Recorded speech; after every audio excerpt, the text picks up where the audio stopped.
দেখতে পাচ্ছেন এটা একটা টয়লেট। 9:53 বাজে, রাত 9:53।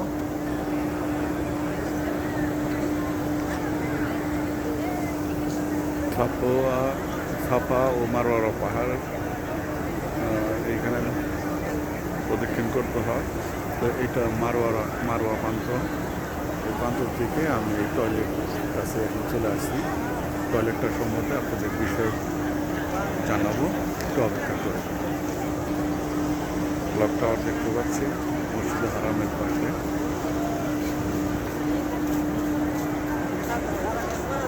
মারওয়া ওনার কাছে জিজ্ঞেস করছি রাসূল সাল্লাল্লাহু আলাইহি সাল্লামের বাড়ি কোথায়। উনি বলছেন মদিনা মনোয়ারা, মদিনা।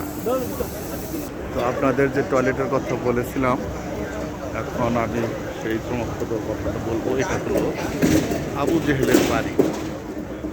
আপনারা জানেন আবু জেহেল সম্বন্ধে, আপনারা সবাই জানেন। সেই আবু জেহেল তার বাড়ি এটাকে এখন টয়লেট বানানো হয়েছে, ওমেন টয়লেট।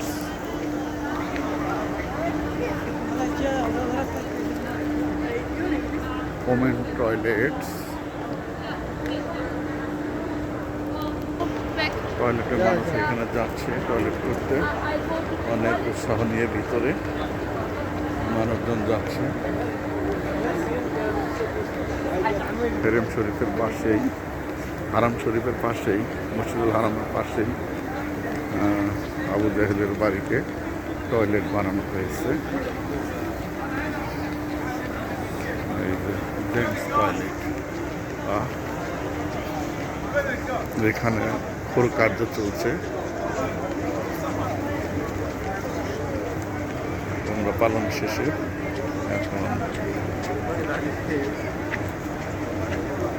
হালাল হচ্ছে। দল বেঁধে মানুষ ওয়াশরুমে যাচ্ছে, টয়লেটে যাচ্ছে। এটা আবু জেহেলের বাড়ি, আপনাকে দেখাচ্ছি। সেই সমস্ত কথার যেটা বলতে চেয়েছিলাম, এখন সবাই এখানে পেশাব পায়খানা করে আবু জেহেলের বাড়িতে।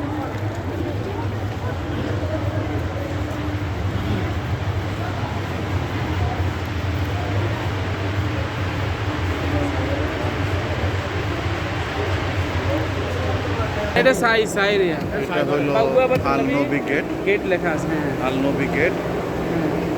এই গেট দিয়ে, এই গেট সম্বন্ধে আপনি একটু বলেন।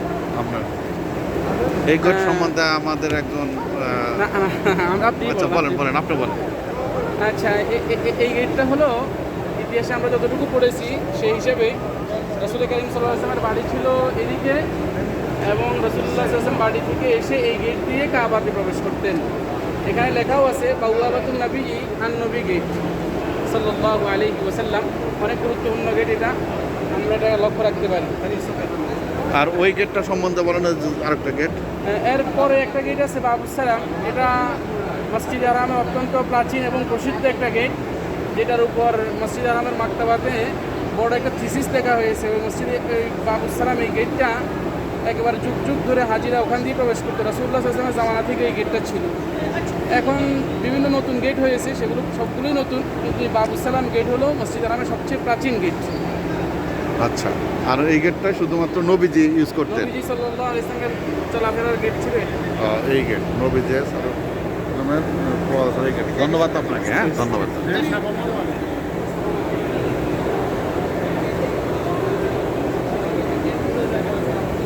এই গেটটা কি সাফা আর মারওয়া পাহাড়ের মাঝখান দিয়ে? সাফা মারওয়ার মাঝখানে, সাফা মারওয়া পার হলেই এখানে কাবা। কাবা এখান থেকে সবচেয়ে কাছে, সবচেয়ে কাছে এখান থেকে। এটা সাফা আর এই প্রান্তল মারওয়ারা, মারওয়া, এই দুই পাহাড়ের মাঝখান দিয়ে এই গেটটা। এই গেটটা দিয়ে সবচেয়ে কাছে বিদায় নবী যে গেটটা চাইতেন। কাবাটা এই গেট দিয়ে কাছে, ওই দেখেন তওয়াফ করেতেছে মানুষজন। হ্যাঁ হ্যাঁ হ্যাঁ হ্যাঁ, একটু কাবা দেখা যাচ্ছে এখান থেকে, একটু দেখাও যাচ্ছে। হ্যাঁ, ওকে, ধন্যবাদ আপনাকে। হ্যাঁ, একটু আগে যে গেটটার কথা বলা হলো সেটাই এই গেট, আল আরকাম গেট। এটা হলো আলী গেট। এই গেটের নিচ দিয়ে প্রবেশ করে মানুষ, গেট দিয়ে প্রবেশ করে মানুষ কাবা শরীফ তওয়াফ করতেছে।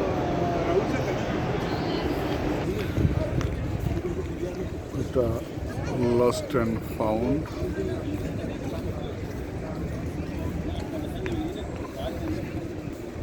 আর এই বিল্ডিংটা এই পাহাড়ের পাদদেশে, এটা সম্ভবত লাইব্রেরি করা হয়েছে। এটা আমাদের নবীজির বাড়ি, এই হলুদ বিল্ডিংটা, যেখানে তার জন্ম হয়েছিল এই বাড়িতে আর কি। মানুষের কাছে শোনা পাহাড়ের পাদদেশে এই তাদের পারিবারিক এই জায়গাটুকু ছিল। নবীজির পরিবারের সদস্যরা এই পাদদেশে এই যে জায়গাগুলো আছে, এই বাড়ি সহ এই এখানে বাস করতেন। আপনারা দেখলেন যে হলুদ বিল্ডিংটাকে এখন লাইব্রেরি করা হয়েছে, আর পাশে এটা আবু জেহেলের বাড়ি, এটাকে টয়লেট করা হয়েছে।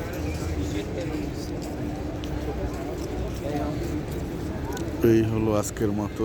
আর ওইখানে লস্ট অ্যান্ড ফাউন্ড, ওইখানে কারো কিছু হারালে ওইখানে জমা দেয় এবং যার প্রমাণ সহ ওইখানে খুঁজ পাওয়া যায়। প্রমাণ দিলে তার নিজের জিনিস, হারানো জিনিস ফিরে পেতে পারে।